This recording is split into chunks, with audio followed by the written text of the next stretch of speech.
अवाजी समातुन ताईं radio voice of Sindh London.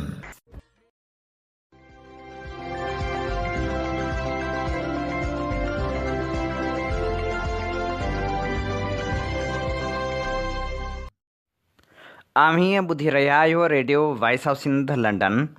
अवांजी ख़िदमत में प्रोग्राम पेश कजे थो ख़बरुनि जी दुनिया। 17 अप्रैल 2026 जुमे जे ॾींहुं प्रोग्राम ख़बरुनि जी दुनिया साण करे आऊं अवांजी ख़िदमत में हाज़ुर अवांजो पंहिंजो मेज़बान हबीब लगारी। सभ खां पहिरियां पेश करियूं था ख़ासि ख़बरूं। सखर में हिंदू वापारी जो बेरहमाणो क़त्ल। नवाबशाह में क़ौमी कॉन्फ्रेंस। कैनाल मनसूबा रद्द। सिंध धरती लाइ जा खोड़ण जो ऐलान। रुबीना चांडियो जे क़त्ल ख़िलाफ़ मुख़्तलिफ़ शहरनि में एहतिजाजी मुज़ाहिरा। वरड सिंधी कांग्रेस पारां मज़मत। रुबीना शेख चयो आहे त ज़ुल्म ख़िलाफ़ जाॻणो पवंदो। बलूचिस्तान मां वधीक ॿ ॼणा खंभिजी विया। जबरी गुमशुदगियुनि ख़िलाफ़ एहतिजाज बि जारी। अमेरिका ऐं ईरान में अमन मुआहिदे जो इम्कान। ट्रंप इस्लामाबाद अचण जो ऐलान करे छॾियो।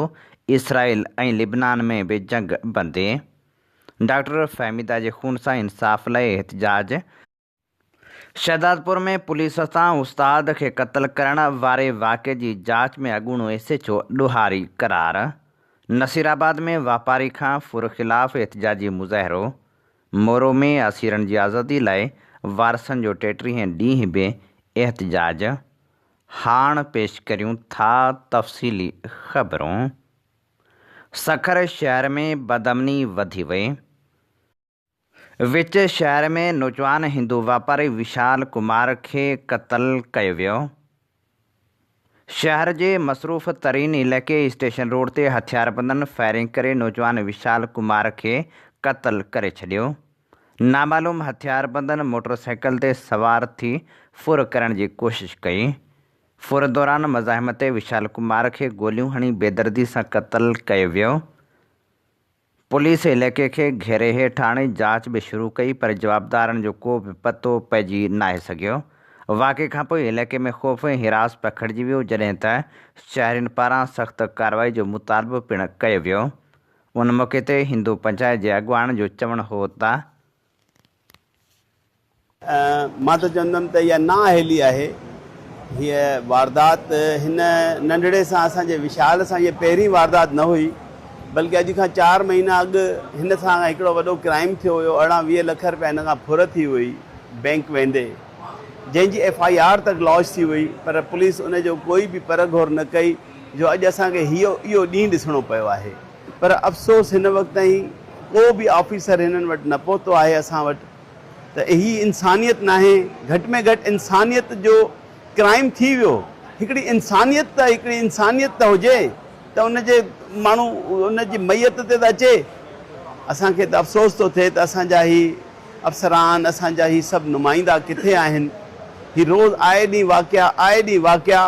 हिकु त हिननि त मां त सम्झां थो त हिकिड़ी जीअं कंहिं शइ जी बाज़ार गरम थींदी आहे उहा गरम लॻी पई आहे। असां बाइकियूं रोज़ खसिजनि थियूं, असां चुप कयूं वेठा आहियूं। असां हिन वक़्तु सोचे रहिया आहियूं त आख़िर असांखे करणु घुरिजे त छा करणु घुरिजे।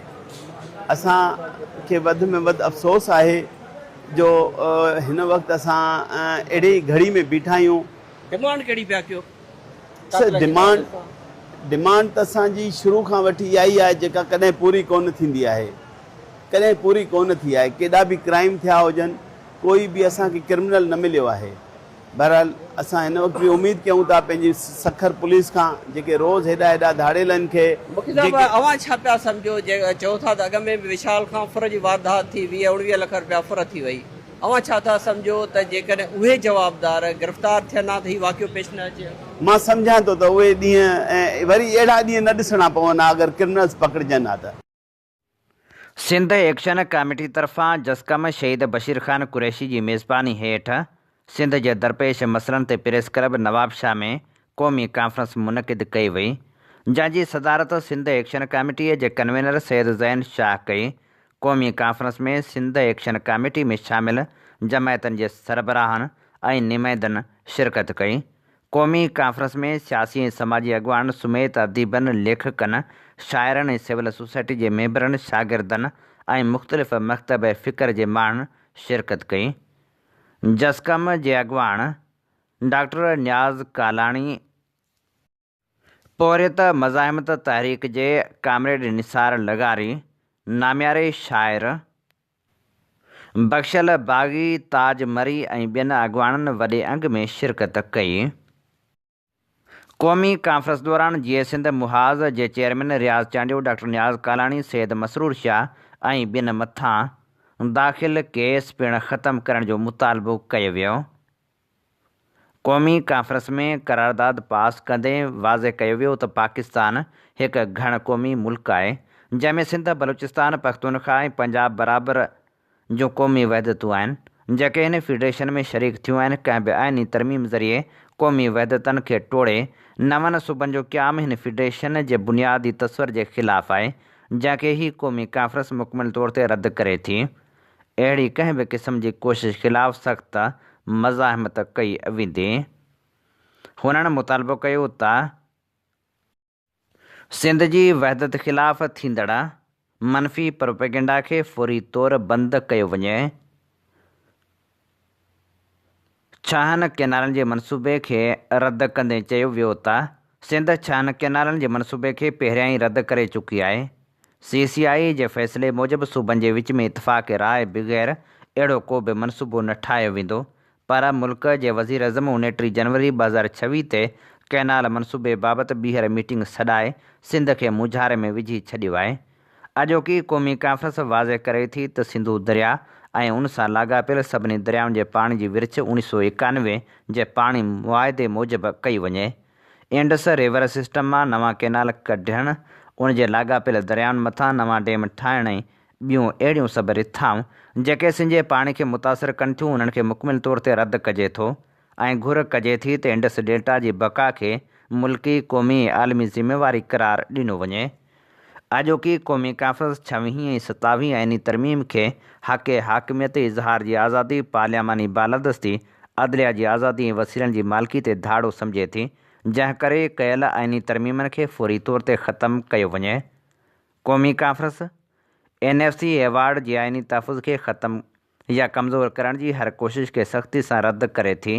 NFC एवार्ड सूबनि जो आइनी हक़ आहे जंहिंमें कंहिं बि क़िस्म जी तब्दीली नाक़ाबिले क़बूल आहे। अहिड़ियुनि गैर आइनी कोशिशनि खे बुंजो ॾिनो वञे।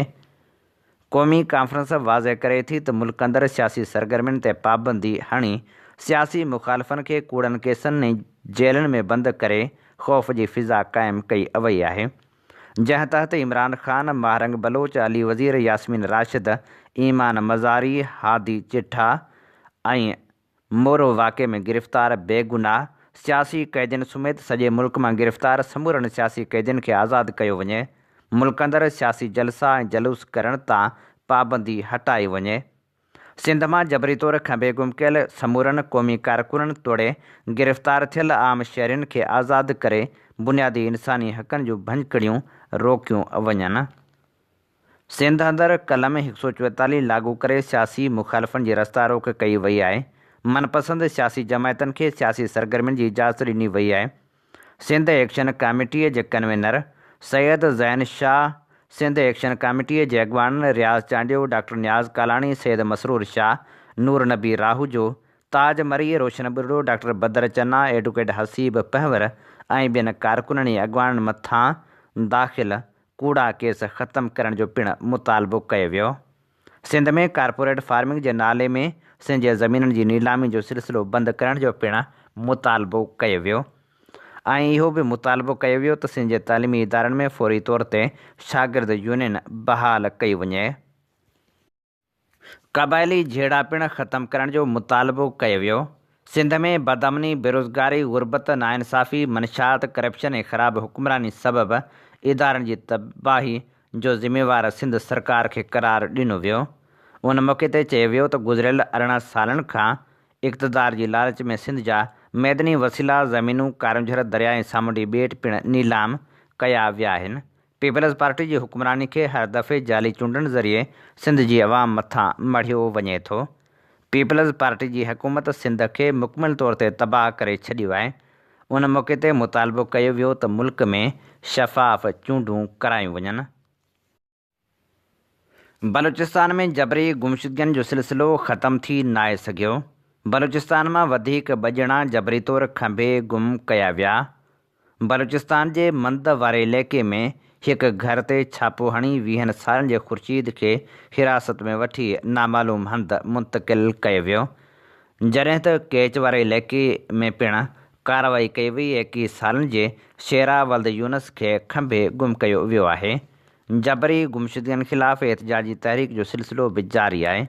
एहतजाजी तहरीक हलाए मुतालबो कयो पियो वञे त फ़ौरी तौर ते जबरी तौरु खंभे गुम कयल माण्हुनि खे आज़ादु कयो वञे। आमरीकी सदर 2 ॾींहनि में अमन मुआइदो थियण जो इम्कान ज़ाहिर कंदे चयो आहे त मुआइदे ते सहीअनि लाइ शायदि इस्लामाबाद अचां। आमरीकी सदर डोनाल्ड ट्रंप दावा कई आहे त ईरान जोहरी हथियार हासिल न करण जे आमरीकी मुतालबे ते राज़पो ज़ाहिर करे छॾियो आहे। जेकॾहिं इस्लामाबाद में को बि मुआइदो थियो त आउं ज़रूरु वेंदुसि। वाइट हाउस जे हिकु उहिदेदार ॿुधायो त अञा ताईं कंहिं बि पाकिस्तानी नुमाइंदे जो अमरीकी दौरो तय न थियो आहे। आमरीकी सदर डोनाल्ड ट्रंप चयो त लेबनानी सदर जोज़फ ऐं इसराइल जे वज़ीर अज़म नेतनयाहू सां बि गुफ़्तगू थी आहे। ॿई मुल्क 10 ॾींहनि जी जंगबंदी ते इतफ़ाक़ करे रहिया आहिनि। आमरीकी सदर जी ॻाल्हि ॿोल खां पोइ इसराइल ऐं लेबनान विच में जंगबंदी जो आगाज़ थी वियो आहे। ईरान चयो आहे त लेबनान में जंगबंदी पाकिस्तान जे सालसी में तय थींदड़ शुरूआती मुआइदे जो हिसो हुई, जॾहिं त ॿिए पासे अमेरिका पारां मुफ़ादनि खे नुक़सान पहुचाईंदड़ मुख़ालिफ़नि जी मदद कंदड़ माण्हुनि जे वीज़ाउनि ते पाबंदी लागू करे छॾी आहे। मुख़्तलिफ़ मुल्कनि सां तालुक़ रखंदड़ 26 माण्हुनि ख़िलाफ़ क़दम खंयो वियो आहे। इस्लामाबाद में ईरान ऐं अमेरिका विच में इम्कानी ॻाल्हियुनि जूं तयारियूं शुरू कयूं वियूं आहिनि। शहर में बस अॾा बंदि कराया विया आहिनि ऐं पुलिस जी इज़ाफ़ी नफ़री पिणु मुक़ररु कई वई आहे, जॾहिं त इम्कान ज़ाहिर आहे त 2 ॾींहनि ताईं ॻाल्हियुनि जो आगाज़ थींदो। सखर में वापारीअ जे क़त्ल वारे वाक़े जी सियासी समाजी धुरियुनि पारां मज़मत कई वई आहे। नामियारे शाइर अयूब खोसे मज़मत कंदे चयो आहे त सखर में बदअमनी पंहिंजे उरूज ते पहुची वई आहे।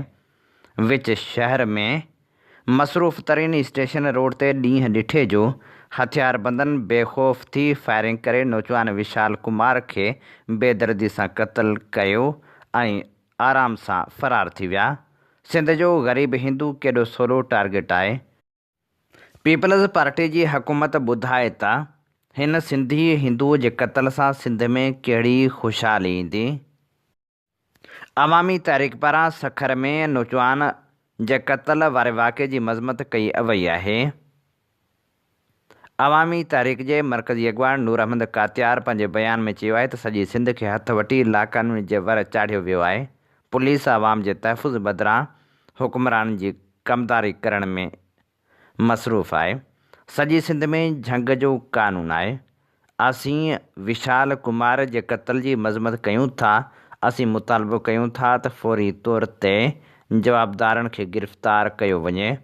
जेकॾहिं जवाबदार गिरफ़्तार न थिया त एहतजाजी तहरीक हलाई वेंदी। टंडो मस्ती भरिसां कारनि जे इल्ज़ाम हेठि क़त्ल कयल नौजवान नारी ख़ालदा उर्फ़ रुबीना चांडियो खे क़त्ल करण वारे केस में गिरफ़्तार 2 जवाबदारनि खे ख़ैरपुर जी अदालत में पेश कयो वियो, जिते अदालत जे जज हिकु जवाबदार खे सेंट्रल जेल मोकिले छॾियो, जॾहिं त अदालत जवाबदार वली मोहम्मद चांडियो खे 4 ॾींहनि जी जिस्मानी रिमांड ते टंडो मस्ती पुलिस हवाले करे छॾियो। जॾहिं त मक़तूला नारी जी अमड़ नबल ख़ातून जो चवणु आहे त न्याणी खे बेगुनाह क़त्ल कयो वियो ऐं मूंखे हुनजो मुंहुं बि न ॾेखारियो वियो। धीउ खे न कफ़न ॾिनो वियो, न वरी गुसल ॾियारे वियो, न वरी जनाज़े निमाज़ पढ़ाई वई। मुंहिंजी धीअ खे खणी क़त्ल कंदड़ जवाबदारनि खे फाही ॾिनी वञे। जवाबदारनि जी गिरफ़्तारी लाइ एहतजाज जो सिलसिलो पिणु जारी आहे। सिंध जे मुख़्तलिफ़ शहरनि में एहतिजाजी मुज़ाहिरा करे जवाबदारनि जी गिरफ़्तारी जो मुतालबो पिणु कयो वियो। टंडो मस्ती थाणे जी हद में रुबीना चांडियो जे क़त्ल वारे वाक़े ख़िलाफ़ सिंधियाणी तहरीक पारां हैदराबाद प्रेस क्लब अॻियां अलामती बुख हड़ताल कई वई। बुख हड़ताल जी अॻुवाणी सिंधियाणी तहरीक जी मरकज़ी सदर उमरा समो, मरकज़ी जनरल सेक्रेटरी सिंधु मंगणहार, साजिदा भाणो, साइमा मंगणहार, शाहीन ख़ासखेली, हुसना राहूजो, डॉक्टर आमना लाशारी ऐं ॿिया करे रहिया हुआ। उन मौक़े ते अॻुवाणनि चयो त ख़ालदा उर्फ़ रुबीना चांडियो जो लिंग कांडारींदड़ क़त्ल सिंध में रोज़ानो थींदड़ औरतुनि जे कोष जो फ़क़्ति हिकिड़ो वाक़ियो आहे। उन सां गॾोगॾु हाला भरिसां ॻोठु नबी बख़्श चांडियो में ज़बरदस्ती शादी खां इनकार ते 14 सालनि जी मासूम शुमैला चांडियो खे सोटनि बेदर्दी सां क़त्ल करे छॾियो। लाश वापसि संसद माउ हवाले कयो। शुमैला जी बेवह माउ जे दर्दनाक अपील सिस्टम जी बेहसी जो चिटो सबूत आहे। हुक्मरान तोड़े पुलिस जी ख़ामोशी इन ॻाल्हि जो सबूत आहे त उहे सिंध में औरतुनि खे क़त्ल थींदड़ ॾिसणु चाहिनि था। गंबट में JWC जे मरकज़ी सॾ ते ज़िले ख़ैरपुर जे 8 तालुकनि जे अॻुवाणनि कारकुननि सखर जे सहाफ़ियनि शौकत नूनारी, मोलाई इमरान शाहाणी समेत ॿियनि जी अॻुवाणी में रुबीना चांडियो खे बेगुनाह क़त्ल करण वारे वाक़े ख़िलाफ़ गंबट जे फूल बाग खां प्रेस क्लब ताईं एहतिजाजी रैली कढी मुज़ाहिरो कयो वियो। उन मौक़े ते अॻुवाणनि ख़िताब कंदे चयो त ख़ालदा उर्फ़ रुबीना चांडियो जो क़त्ल इंसानियत ख़िलाफ़ संगीन जुर्म आहे, जंहिंमें मुलविस समूरनि मुख्य जवाबदारनि ऐं संदसि साथारियुनि खे अञा ताईं पुलिस गिरफ़्तार नाहे कयो, जेको क़ानून लागू कंदड़ इदारनि जी कारकर्दगी ते सवालिया निशान बणियल आहे। हुननि मुतालबो कयो त फ़ौरी तौर ते जवाबदारनि खे गिरफ़्तार करे सख़्त खां सख़्त सज़ाऊं ॾिनियूं वञनि। कंडियारो में सिंध सागर पार्टी पारां कारोकारी जे नाले ते बेदर्दी सां रुबीना चांडियो जे क़त्ल वारे वाक़े ख़िलाफ़ एहतिजाज कयो वियो। उन सां गॾोगॾु ग़ाइबाना जनाज़ो पिणु पढ़ियो वियो। जनाज़ो क़ौमी कारकुन हाफ़िज़ मुबीन अहमद खोसे पढ़ायो। टाउन कमेटी कंडियारो जे पब्लिक पार्क में मासूम रुबीना चांडियो जी तस्वीर अॻियां कुल रखी पढ़ियल ग़ाइबाना जनाज़े निमाज़ में शहरियुनि, सियासी समाजी कारकुननि ऐं शागिर्दनि वॾे अंग में शिरकत कई। उन मौक़े ते सान्या वंदन चयो त टंडो मस्ती वासण मासूम नारी रुबीना चांडियो खे बहुतारी फ़ैसिले तहत हुजूम अॻियां बेरहमाणे नमूने क़त्ल करे इंसानी हक़नि जी संगीन लताड़ कई वई। सिंध जे तारीख़ी रिवायतनि ते हमिलो ऐं जागीरदारियत जी वहशत वारो वाक़ियो पेश आयो आहे। हिन मुल्क जा सिंध दुश्मन वाघधणी सिंधी माण्हुनि खां रवादारी, क़ौमी सुञाणप, तारीख़, तहज़ीब, मईशत, सियासी ऐं इंसानी हक़ खसे सिंध खे जागीरदारी, जबर, क़बीलाई तकरारनि, मज़हबी इंतहा पसंदी ऐं कारोकारी जहिड़नि समाजी नासुरनि में फासाए वेठा आहिनि। ग़ाइबाना जनाज़े निमाज़ में सिंध सागर पार्टीअ जे सेक्रेटरी अब्दुल जब्बार मंगरियो, सिंध सागर लायर फोरम जे कन्वीनर एडवोकेट वज़ीर अहमद उजण, हमज़ा अली चांडियो, अब्दुल जब्बार बुरड़ो, शमन लाखो, वकार मंगरियो, बशीर मंगरियो, मुजीब उजण, उमर सिंधी, तारक मलाह, शिराज आगरो, सरमद आज़ाद, सद्दाम मल्ला, आमिर सुमरो, अहमद नवाज़ मंगरियो, नवीद सिंधी, बबलू मंगरियो ऐं ॿियनि वॾे अंग में शिरकत कई। वरड़ सिंधी कांग्रेस पारां पिणु बेरहमाणे क़त्ल वारे वाक़े जी मज़मत कई वई आहे। वरड़ सिंधी कांग्रेस जी अॻूणी चेयरपर्सन रुबीना शेख पंहिंजे जारी कयल बयान में जवाबदारनि ख़िलाफ़ सख़्त कार्रवाई जो मुतालबो कंदे चयो आहे त असांखे सच ॻाल्हाइणो पवंदो ऐं नाइंसाफ़ियुनि ख़िलाफ़ बीहणो पवंदो। पंहिंजे बयान में हुन वधीक चयो आहे त सिंध जी दर्द रखंदड़ भाइरो ऐं भेनरो,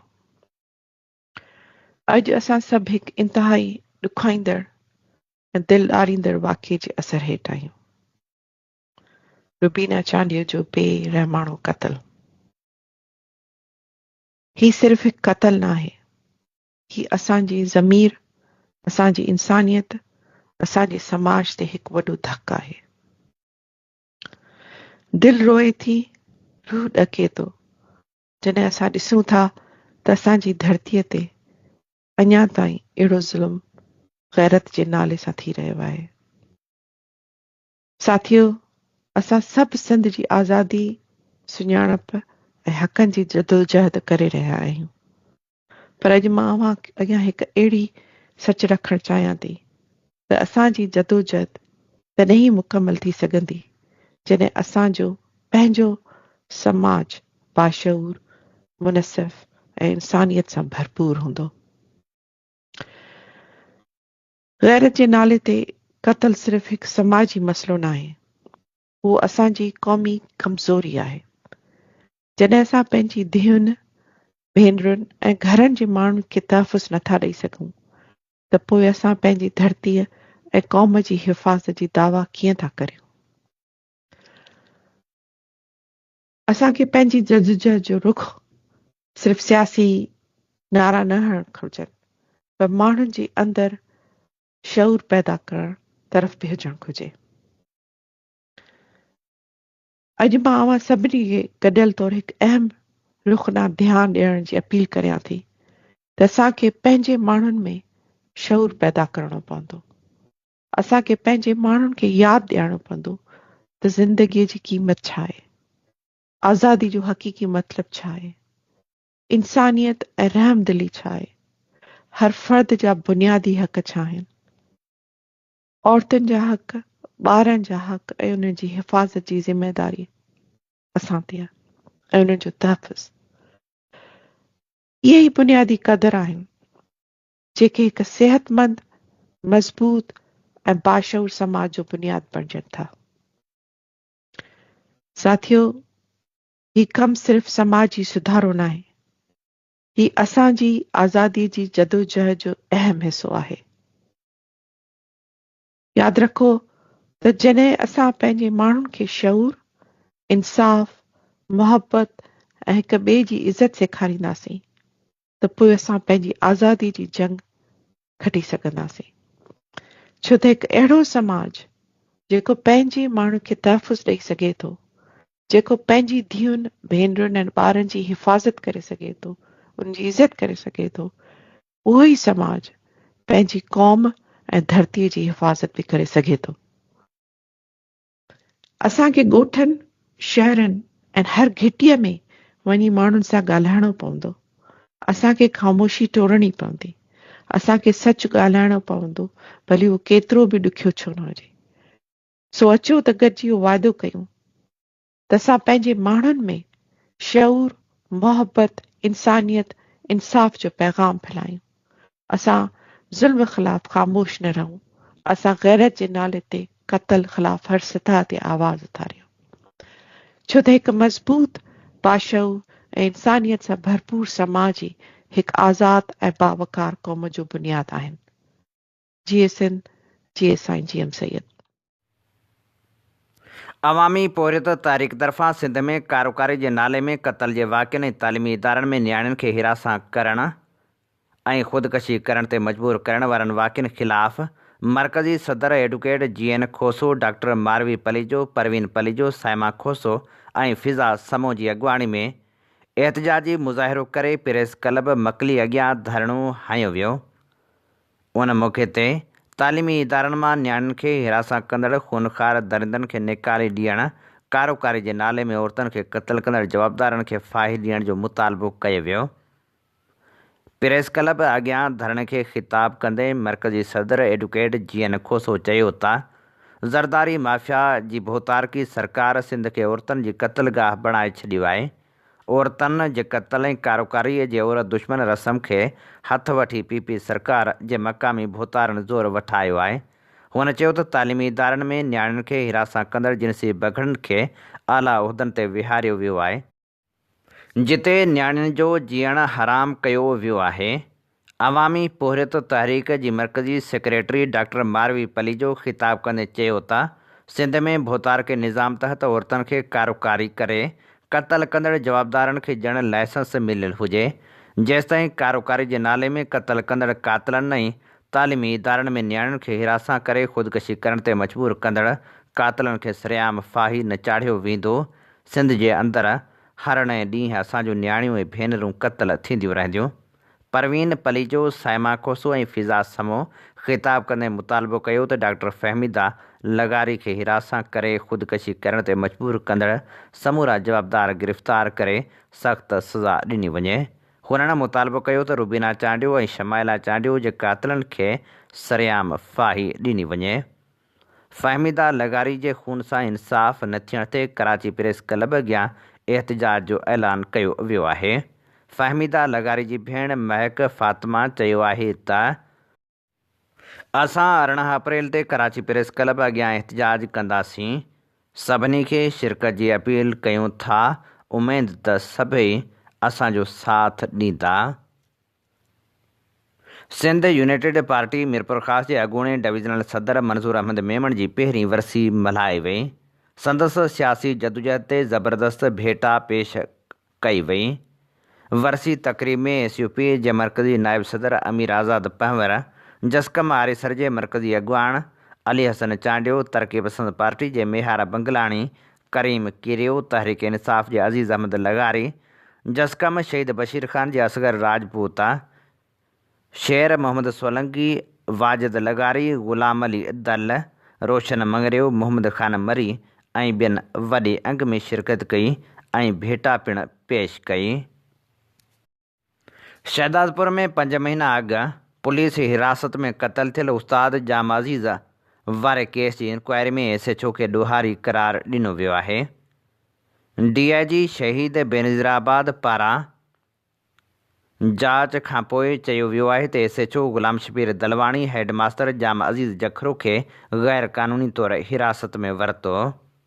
हिरासत दौरान तशदुद जो निशानो बणाइण दौरान फ़ौत थियण जो ॾोह साबित थियण ते SHO खे बरतरफ़ कयो वियो आहे।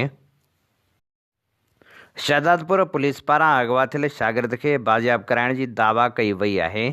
पुलिस दावा कई आहे त शहदादपुर में गुज़िरियल ॾींहुं मेमण अकेडमी स्कूल वटां मुबैना अगवा कयल 6 क्लास जे शागिर्द शबहम गुजराती खे बाज़ियाब करायो आहे। जॾहिं त गिरफ़्तार जवाबदार चयो आहे त निगर खे कराची घुमाइण वियसि त मोबाइल बंदि थियो, पोयां सूरतहाल तब्दील थी वई। 4 ॾींहं अॻु वापारी खां मुबैना फुर वारे वाक़े ख़िलाफ़ नसीराबाद में एहतिजाज कयो वियो। जॾहिं त एहतिजाज कंदड़ 25 ॼणनि ते पुलिस केस दाख़िल करे छॾियो। केस दाख़िल थियण ख़िलाफ़ एहतिजाज करे सख़्त नारेबाज़ी कई वई। 4 ॾींहं अॻु शहरी इतिहाद जे सॾ ते सिंगार नूनारी, ख़ुदाबख़्श सांघरो ऐं ॿियनि जी अॻुवाणी में एहतिजाज कयो वियो हो। पुलिस SHO ग़ुलाम मोहम्मद बुज़दार जी फ़रियाद ते 13 सुञातलनि समेत 25 शहरियुनि मथां केस दाख़िल करे छॾियो। केस दाख़िल करण ख़िलाफ़ शहरियुनि पारां ॿीहर एहतिजाजी मुज़ाहिरो कयो वियो। अॻवाननि पारां कूड़ो केस दाख़िल कंदड़ SHO ख़िलाफ़ कार्रवाई करे अमन बहाल कराइण जो पिणु मुतालबो कयो वियो। कोटड़ीअ में जामशोरे वासी औरतुनि बासर जे ज़ियादतियुनि ख़िलाफ़ एहतिजाज कयो। वॾेरे जे ज़ुल्म ख़िलाफ़ जामशोरो वासी निगरी घरभातियुनि समेत सहाफ़ियुनि वटि पहुची वई। उन मौक़े ते हुन चयो त वॾेरे जीअण जंजाल करे छॾियो आहे। ॻोठ सचू वासी निगरी समीना पंहिंजे भेनरनि ज़ोहरा, वज़ीरा खोसो ऐं ॿियनि सां गॾिजी दाहींदे चयो त बासर वॾेरे ग़ुलाम अकबर लासी जीअण जंजाल करे छॾियो आहे, शादी करण लाइ दबाव विझी रहियो आहे, इनकार करण ते हमला करे थो। मूं समेत मुंहिंजे भाइरनि खे धक पिणु हंया आहिनि। 4 ॾींहं अॻु मुंहिंजे बाबा अली नवाज़ खे पंहिंजी गाॾी में अगवा करे खणी वियो आहे। धमकियूं पियो ॾिए त मुंहिंजी ॻाल्हि मञो, ॿी सूरत में मुंहिंजे वालिद खे क़त्ल कयो वेंदो। हुननि मुतालबो कयो त फ़ौरी तौर ते कार्रवाई करे असांखे इंसाफ़ ॾियारियो वञे। पनो आकिल भरिसां क़ब्रिस्तान में बासरनि पारां वण वढाइण वारनि वाक़िअनि ख़िलाफ़ पिणु एहतिजाजी मुज़ाहिरो करे सख़्त नारेबाज़ी कई वई। चुटारियूं थाणे जी हद नारी शादबानो मलाह सां मुबैना ज़्यादती ऐं तशदुद वारे हाई प्रोफाइल केस में अहम मोड़ अची वियो आहे। मुतासिर न्याणी शादबानो ऐं संसद मां अदालत में पंहिंजनि अॻूणनि बयान तां फिरी वियूं आहिनि। वकील मूजिबि नारी शादबानो अदालत में बयानु ॾींदे चयो त साणुसि का बि ज़्यादती या तशदुद जो वाक़ियो पेश नाहे आयो। वापसी ते मोटरसाइकिल तां किरी ज़ख़्मी थी हुई। यादि रहे त हीउ टियों भेरो आहे जो मुतासिर नारी ऐं संसद मां पंहिंजा बयान तब्दील कया आहिनि। उन खां अॻु वारनि बयाननि में ज़्यादती, ज़ुबान कटण ऐं जिस्म ते तशदुद जा बयान पिणु ॾिना विया हुआ, पर हिन भेरे हिकु भेरो ॿीहर मौक़िफ़ बदिलायो वियो आहे। सिंध आबादगार बोर्ड हलंदड़ साल अक्टूबर ऐं नवंबर महीने में मुल्क अंदरि कणक जो बहरान पैदा थियण जो ख़दशो ज़ाहिर कंदे मुतालबो कयो आहे त ज़राए जे शोबे खे हथी वठाइण जे लाइ समूरनि स्टेक होल्डरनि सां गॾिजी जाम ज़रई पॉलिसी जोड़े डीज़ल जे क़ीमतनि में घटिताई करे कणक समेत ॿियनि ज़रई जिन्सनि जा इमदादी अघ मुक़ररु कया वञनि त जीअं आबादगारनि ऐं हारियुनि समेत आम माण्हुनि खे रिलीफ मिली सघे। सिंध आबादगार बोर्ड जे सदर महमूद नवाज़, सीनियर नायब सदर सैयद नदीम शाह, जनरल सेक्रेटरी ज़ुल्फ़कार हिस्बाणी, ज़ुहैबुर रहमान, मलिक मोहम्मद, इरफान जतोई ऐं ॿियनि प्रेस कॉन्फ्रेंस कंदे चयो आहे त अफ़सोस जी ॻाल्हि आहे त ज़रई पॉलिसी उहे माण्हू वेही ठाहे रहिया आहिनि जिन खे ज़राए जी अलिफ़ बे जी बि ख़बर नाहे। चांवरनि जी ख़रीदारी लाइ पास्को जो किरदारु ख़तमु थी चुको आहे।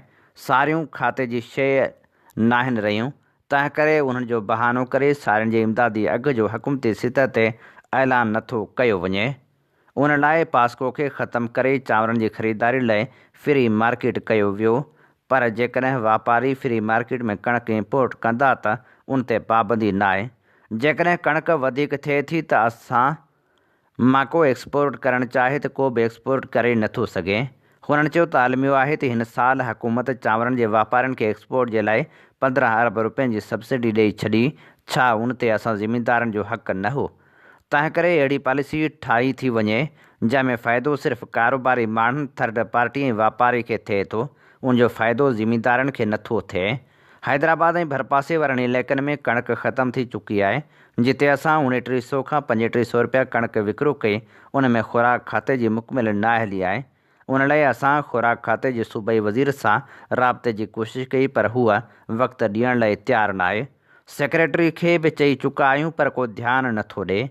हुननि चयो त 75% कणक पंजाब में थिए थी, पर बाज़ार में अलॻि ट्रेड त घटि क़ीमत वधे थी। उनजो मतिलबु इहो आहे त ज़मींदार पंहिंजी कणक ॾेई छॾींदो। हुकूमत चवे थी त कणक वधीक लथी आहे ऐं असांजो चवणु आहे त उहा घटि आहे। उनजो मतिलबु इहो त जेकॾहिं कणक जी क़ीमत वधे थी त हुकूमत क़दम न खयो ऐं स्टॉक न कयो त पोइ ईंदड़ वक़्त में कणक जी खोट पैदा थी वेंदी। हुननि मुतालबो कयो त फौरी तौर ते कणक जो मुनासिबु अघु ॾिनो वञे ऐं उन सां गॾु गॾु डीज़ल जा अघ पिणु घटाया वञनि।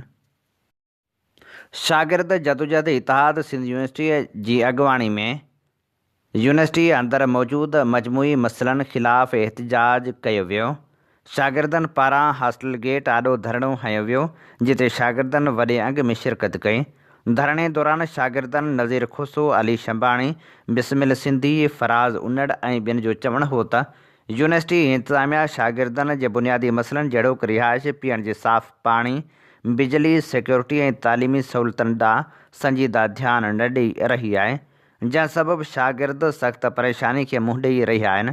शागिर्द अॻुवाणनि वाज़े कयो त जेसिताईं मसइलनि जे अमली हल लाइ के क़दम न खंया वेंदा, तेसिताईं असांजो एहतिजाज जारी रहंदो।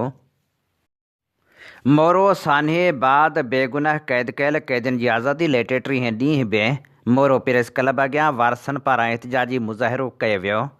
उन मौक़े ते इंसाफ़ नाहे छो भला, करबला करबला जा नारा हंया विया। उन मौक़े ते क़ैदियुनि जे वारसनि मोहसिन अली रुस्तमाणी, इसरार अहमद भट्टी, अली दोस्त रिंद, नवाज़ अली कलवड़ो, तवक्कल जोयो, नसीर अहमद खोखर, कुबरान लगारी, राणो लगारी, मुराद अली लगारी, मासूम बारड़न, मुशाहत लगारी, वफ़ा लगारी, उरूज लगारी, फरहाना लगारी, मरहबा लगारी ऐं ॿियनि चयो त असांजा प्यारा 11 महीननि खां बिना ॾोह जे सिंध हुकूमत जे चवण ते नौशहर फिरोज़ी जेल में क़ैद थियल आहिनि। जेकॾहिं उन्हनि मज़लूम बेगुनाह क़ैदियुनि को ॾोह कयो आहे त केस छो नथो हलायो वञे? 11 महीननि खां सिर्फ़ु शुनवायूं मिलनि थियूं, पर केस हलण ऐं ज़मानतूं करण ते सिंध हुकूमत जी बंदिश आहे। नौजवान उस्ताद, शागिर्द, पुलिस एहलकार, मज़दूर, पोहरियत, दुकानदार, पीरसन माण्हुनि खे जेल में कहिड़े हिसाब सां रखियो वियो आहे?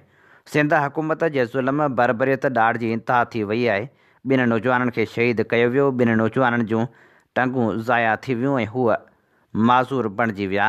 लगारी बिरादरी जे माण्हुनि जा घर ऐं दुकान डाहे पट कया विया। सोना ज़ेवर, रोक रक़म ऐं ॿियो सामान खंयो वियो। दहशत गर्दी जा कूड़ा केस दाख़िल कया विया। ॻोठ लगारी बजाराणी जो अॼु बि मुहासिरो आहे।